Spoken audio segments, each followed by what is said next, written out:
Utilizing social media is what I use to catch up and keep up with the ever-changing educational landscape.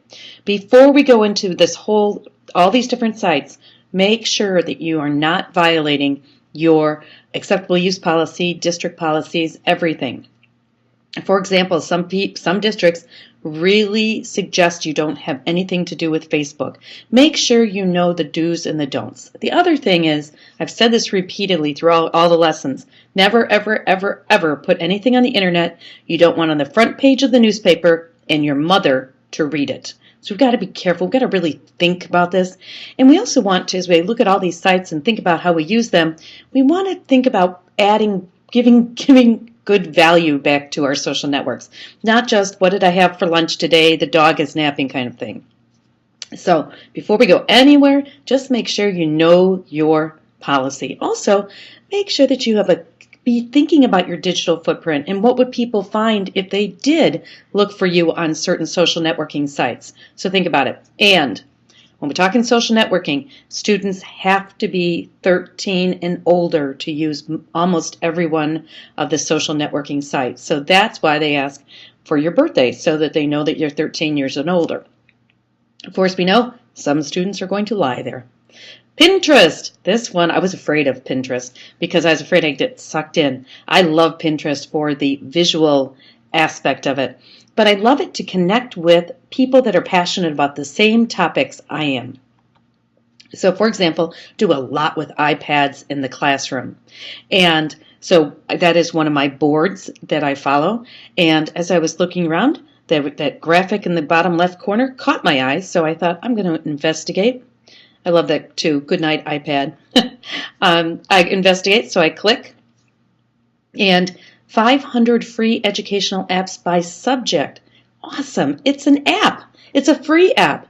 And so I thought, I cannot wait to explore this. Because one of the hardest things about iPads is trying to find the apps. Now, this person, she's really into apps and iPads. I need to follow her because the reasons I use social networking is it saves me time. She's whipping up all this great stuff, and she can just deliver it to me when I have time to focus on iPads. So it's interesting, this whole following thing on Pinterest or Facebook or all that helps you really connect with other educators. Okay, another site, Tumblr. Tumblr I'm playing with, and that's what I have to do with a lot of social networking sites, is I'm not sure how they work or if they work for me. But what Tumblr does is an ever-changing site where you can put in things that you're looking for, like you can search for different tags.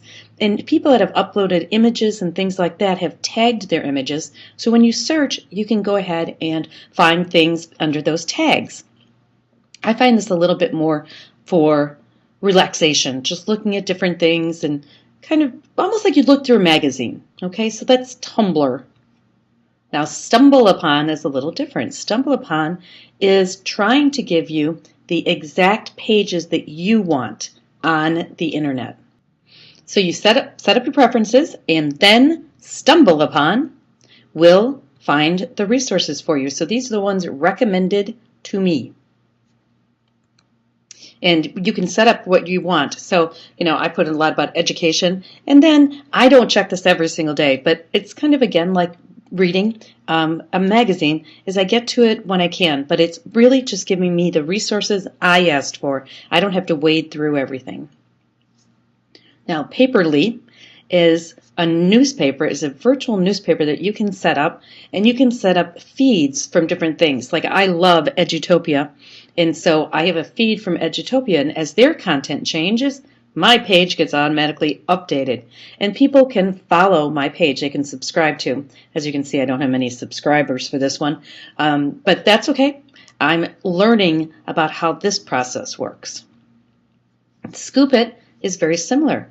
And Scoop.it, Scoop It, you set up, again, your newspaper, your interest, and then it scoops that. I use this a lot to connect with other people that share my passion. In this case, this person is collecting the information about the Common Core state standards. Why do we start from scratch when we have great people out there already collecting resources? I have a lot of friends that Facebook is their thing. They're really into Facebook. For me, it's Twitter. And Twitter works for me because everything's delivered in 140 characters or fewer, and I can get it on every device. Now, it works so well for me because I have so many followers that I can turn to this group and ask very specific questions. Much better response I'm going to get from this group than if I went out and did a Google search. Now, I'm not sure why I'm following some of these people, but I might sometimes have to clean house every once in a while, like Bath and Body Works. I think they'll be gone after this session. But I am following 7,000 people, and almost 7,000 are following me. And what that means is I have a very focused group. Almost everybody I follow is focused on education and technology. You do have to be careful, though, because sometimes inappropriate tweets can come through. Somebody might retweet or things like that.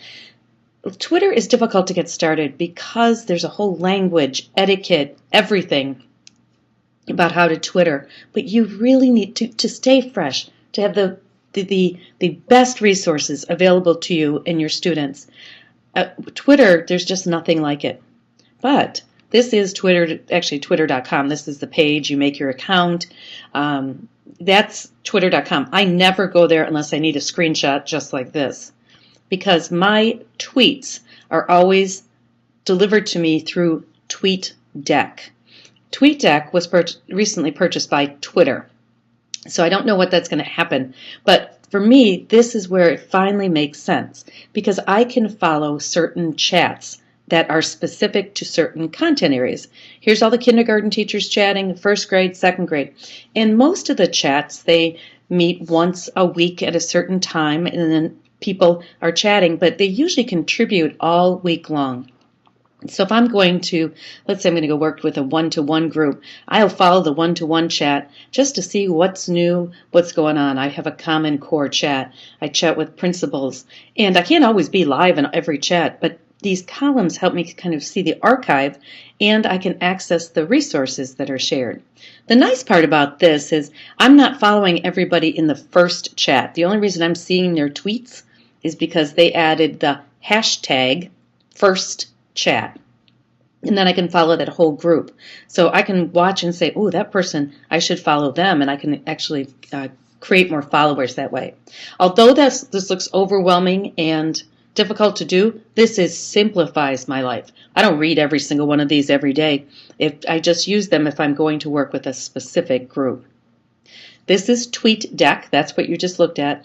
And you can use it on the web, but you can also download the software. If you download the software, you have a lot more features than just the light web version.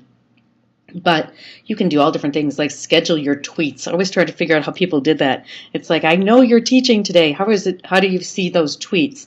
They can schedule them in advance to like time release your tweets, which is interesting. Now, TweetDeck does not work well on my iPad. So on my iPad, I use Hootsuite. So it doesn't matter. You can use one or the other, both combination. It doesn't matter. They both connect to your Twitter account, and then it does the organizing for you. You have to use social media today. Our job is to get kids college and career ready, and it's a social media world. You need it to be able to access the great resources that are out there and let other people curate those for you. Thanks.